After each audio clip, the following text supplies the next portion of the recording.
본 이야기는 구독자 중 한 분인 오리고기 조아님께서 보내주신 소중한 사연을 실화 100%로 제작한 영상입니다. 사연 보내주신 오리고기 조아님 진심으로 감사드립니다. 소중한 구독자분의 사연이니만큼 무례한 댓글은 지양해 주시길 부탁드립니다.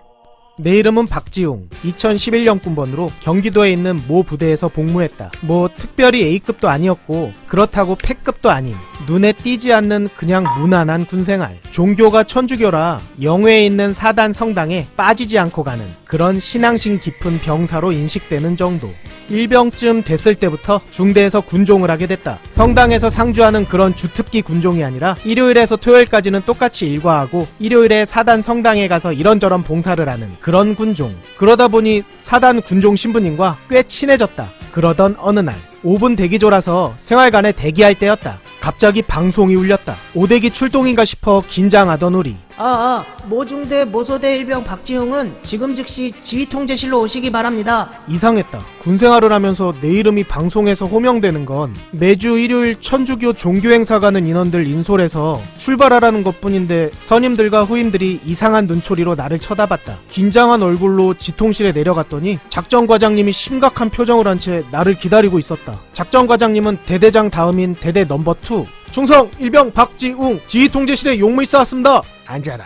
네가 박지웅이냐? 예, 일병 박지웅. 너 혹시 전에 국군 통수권자 모독한 적 있어? 국군 통수권자 모독? 잘 못 들었습니다. 잘 들은 거 맞아. 국군 통수권자인 대통령을 모독했냐고. 그런 적 없습니다. 그래? 그럼 확인해 볼까? 따라와. 작전과장님은 나를 싸지방으로 데려갔다. 싸지방으로 갔더니 통신반장이 심각한 얼굴로 앉아있었고 컴퓨터에는 싸이월드 메인 화면이 띄워져 있었다. 순간 뒷골이 오싹했다. 팩트인지 구라인지 모르겠지만 사단 기무부대에는 SNS를 서칭, 기준에 어긋나는 게시물을 검열하는 팀이 있다고 들은 적이 있다. 혹시 그것 때문인가? 전에 휴가 나가서 친구들끼리 술 한잔 먹는 사진 말고는 올린 게 없는데? 로그인 해봐. 로그인을 했다. 별 다를 게 있나? 앞에 말한 대로 입대 이후로는 그 사진밖에 없었다. 그런데 입대 전 과거로 계속 페이지를 이동하는 게 아닌가. 그러다가 어떤 사진에서 이동을 멈췄는데 그 사진은 현 국군 통수권자가 GOP 방문 중 K3 경기관총을 어깨로 견착하지 않고 개머리판에 볼을 댄 채 조준하는 아주 우스꽝스러운 사진이었다. 당시 미필 국군 통수권자라고 조롱의 대상이 되었고 언론에서도 대서특필했던 유명한 사진. 당시 그 사진을 공유하고 광대뼈 빠이 라고 코멘트를 달은 것. 작전과장이 나를 노려보며 한마디 했다. 모독했네 이 새끼 이거. 그러자 컴퓨터 앞에 앉아있던 통신반장도 이거 심각해질 것 같은데 말입니다. 뭔 개소리야. 민간인 신분이었는데 아니 저 입대 전이지 않습니까? 라고 말했지만 무시하며 내 싸이월드 미니 홈피에 있는 사진을 캡처하는데 아니 날짜가 나오지 않게 사진만 캡처하는 게 아닌가. 이거 뭐 증거를 조작해서 누명을 씌우려고 작정을 했나. 그래서 이야기하려는 순간 생활실로 올라가서 대기해. 일병 짬찌가 소령님이 이야기하시는데 뭐 별 수 있나. 닥치고 생활실로 터덜터덜 올라갔다. 자초지종을 소대장과 소대원에게 이야기했더니 다들 어이없어 하면서도 이거 뗀 거 아니야? 징계는 100% 받을 것 같다 라고 하며 나를 안쓰러운 눈빛으로 쳐다봤다. 나 역시 분위기가 그렇게 조성되자 똥줄이 탔다. 그렇게 3일을 보냈다. 심신이 다 피폐해진 느낌. 야 박지웅, A급 전투복으로 환복하고 1층 지휘통제실로 내려가. 올 것이 왔다. 보통 A급 전투복은 휴가 아니면 면회, 그리고 영창 갈 때 입는다. 선임들과 후임들의 걱정스러운 얼굴, 형장에 끌려가는 사형수의 심정이 이런 걸까? 그렇게 1층 지통실로 내려갔다. 가자. 따라와. 대대 현관으로 갔더니 대대장님이 타시는 301호 레토나가 있었다. 타. 어디 가지? 궁금하긴 했지만 물어보지는 못하고 일단 탔다. 한참을 달리다 도착한 곳은 사단 사령부였다. 여길 왜 오지? 작전과장님을 따라 사단 직할대에 있는 정보통신대대로 들어갔다. 1층에 있는 회의실로 들어갔더니 5명이 앉아있었다. 작전 부사단장, 참모장, 정보통신 대대장, 그리고 우리 대대장님과 중대장님이 앉아있었다. 앞에 서라. 실제로 원스타는 처음 봤다. 뒤쪽 스크린에 내 관련 정보와 증거물이 나란히 띄워져 있었다. 이게 말로만 듣던 사단 징계위원회인가 싶었다. 정말 울고 싶을 정도로 쫄렸다. 아니 군인이 감히 국군 통수권자를 모독해?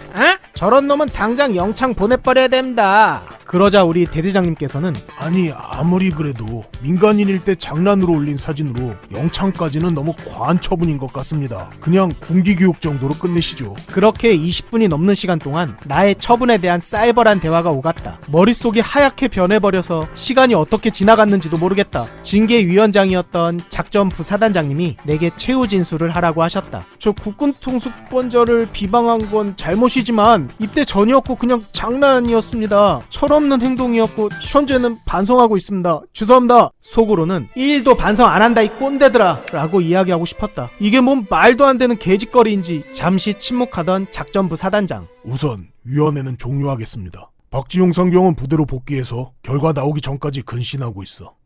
그렇게 나는 대대장, 작전과장, 중대장과 함께 부대로 복귀했다. 그리고 노란 스마일 스티커를 붙이고 생활관에서 근신했다. 관심병사가 된 것이다. 후임병이 밥도 가져다주고 작업, 근무, 훈련 같은 일과에서 모두 열애가 되었으며 끝없는 활동화를 신게 했다. 혹시라도 내가 극단적인 선택을 할지 몰라서 그런 것 같다. 그렇게 3일이 지나고 중대장이 나를 불렀다. 운명의 시간. 방금 사단에서 징계 결과가 나왔다. 하늘이 노래졌다. 영창인가 교도소인가? 5만 가지 생각이 다 들었다. 나는 양반다리로 오래 앉아있는 걸 잘 못한다. 영창 가면 양반다리로 오래 앉아있어야 한다는데 제발 영창만 아니었으면 좋겠다는 생각만 했다. 중대장이 서류를 꺼내어 살펴보더니 순간 좀 당황한 듯 서류를 재차 확인했다. 그러고는 목소리를 가다듬고 천천히 읽어주었다. 일병 박지용의 징계는 중대 내에서 자체로 징계위원회를 열어 징계한 후 결과만 보고하길 바랍니다. 다행이다. 일단 영창은 안 갈 것 같다는 확신이 들었다. 중대장도 놀란 듯 어디론가 전화해서 뭐라 이야기하더니 오늘 저녁 중대 간부 연구실에서 징계위원회를 열기로 했다. 일단 생활관에서 대기해. 아직 안심할 수는 없다. 처음 그 사태가 일어났을 때 중대장이 제일 화를 많이 냈었다. 그날 저녁 간부 연구실에서 중대 자체 징계위원회가 열렸다. 일병 박지용은 휴가 제한 5일에 처하며 근신 5일을 명한다. 이상. 만세. 살았다. 최소 군기교육 때는 각오하고 있었는데 너무나 가벼운 수위의 징계였다. 너무 좋았지만 좋은 티는 내지 않았다. 대대장님이 부르셔서 대대장실로 갔다. 대대장님이 엄청 화가 난 목소리로 이거 징계 결과가 너무 약한 거 아니야? 자숙하고 반성하겠습니다. 그러자 갑자기 대대장의 표정이 돌변하더니 고생했다. 앉아. 어라? 이게 무슨 상황이지? 당시 대대 간부들도 미필 군 통수권자의 군 관리 방식에 불만이 많았다고 하셨다. 그래서 징계위원회가 열리고 그 사진과 내 코멘트에 속으로 내심 통쾌하셨다고. 휴가 제한외의 근신 5일은 대대장님이 직접 지시한 것이라 했다. 그동안 마음고생 심했으니 푹 쉬라는 배려. 생활관으로 가는 내게 대대장님은 아참, 사단 군종 신부님께 전화 한 통 해라. 예? 갑자기 웬 군종 신부님? 나는 영문도 모른 채 군종 신부님께 전화를 드렸다. 야 임마, 그런 일이 있었으면 나한테 이야기했어야지.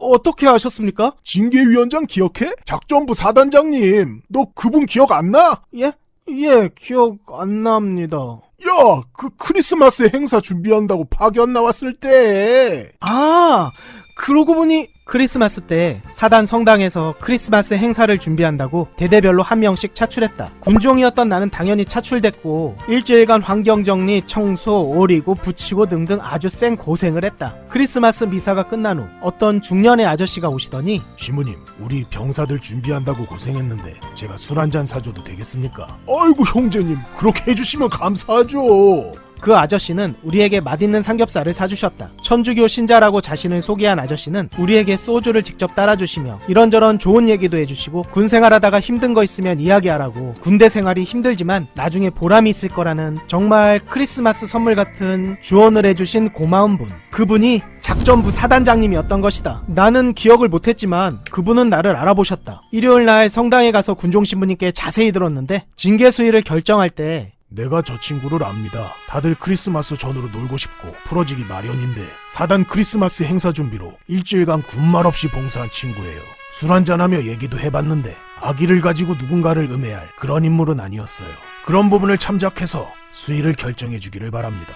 그렇게 이야기하고 자리를 뜨자 나머지 참모들은 어안이 벙벙. 결국 참모장은 대대장에게는 차마 이런 스토리는 말하지 못하고 중대장이 알아서 처리하라고 마치 자치 결정권을 주는 듯한 모습으로 매끄럽게 처리한 것이었다. 그렇게 시간은 흘러 부활절을 맞이했다. 당시 나는 상병 사호봉이어서 충분히 부대 내에서도 편하게 있을 수 있었지만 사단 군종 신부님께 먼저 파견을 요청했다. 그때 받은 감사의 은혜를 작업으로 보답하고 싶었다. 그렇게 파견을 나가 정말 열심히 일했다. 제초 작업, 페인트 칠, 작업 등등. 성당 청소를 하고 있는데 누가 내 뒤통수를 후려갈기며 잘 살고 있냐? 에이씨 뭐야. 뒤돌아보니 세상에 작전부 사단장님이었다. 성당 안이 쩌렁쩌렁 울릴 정도로 경례를 붙였다. 충성! 목소리 봐라 이 자식. 이거 그때 영창 보냈어야 하는데. 충성! 그랬더니 흐뭇하게 미소 지으며 고개를 끄덕이시고는 열심히 하고 남은 군생활 건강하게 해라 라고 하시며 봉투를 안아주셨다. 겉봉에는 파견 인원 회식비라고 적혀 있었고 열어보니 40만 원이 있었다. 나는 막 차를 타고 떠나려는 작전부 사단장님을 다급히 마중하며 직접 저녁에 회식에 와주시면 안 됩니까? 라고 했더니 말없이 손을 흔드시며 떠나셨다. 알고 보니 저녁에 훈련부대 현장 지휘 일정이 잡혀있기에 회식비만 주고 가신 것. 그때가 작전 부사단장님과의 마지막 만남이었다.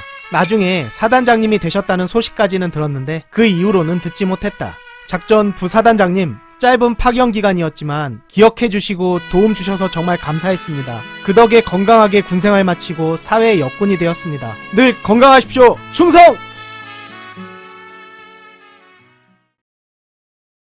충성! 하사 최송이! 구독자 여러분께 드릴 말씀 있습니다. 여러분들의 소중한 군생활 이야기를 들려주십시오. 내가 겪은 재밌는, 무서운, 빵당한, 억울한, 역같은, 또라이 병사 등등 어떤 이야기라도 대환영입니다. 그러면 구라 적당히 잘 버무려 각색해서 열심히 제작할 겁니다. 설명란과 댓글에 이메일 주소가 있사오니 용기 내어 편안하게 적어서 보내주세요. 구독자 여러분들의 소중한 사연을 기다리고 있겠습니다. 감사합니다. 충성! 드디어 18년 만에 10년지가 완결됐습니다. 정지혁 병장의 고등학교 시절, 그리고 정지혁 이병은 과연 어떤 모습이었을지, 최원일과 정지혁은 왜 원수가 되었는지, 짱고는 왜 김창우를 좋아하게 됐는지, 왜 정지혁은 김창우를 그토록 갈구는지, 김창우는 어떤 고문간 짓을 했는지, 말년들은 과연 제대할 수 있을 것인지, 그리고 666 부대는 어떻게 탄생했는지, 여러분들이 궁금해하셨던 모든 떡밥들을 풀었습니다. 카카오 페이지에서 5인용 또는 666을 검색하세요. 감사합니다.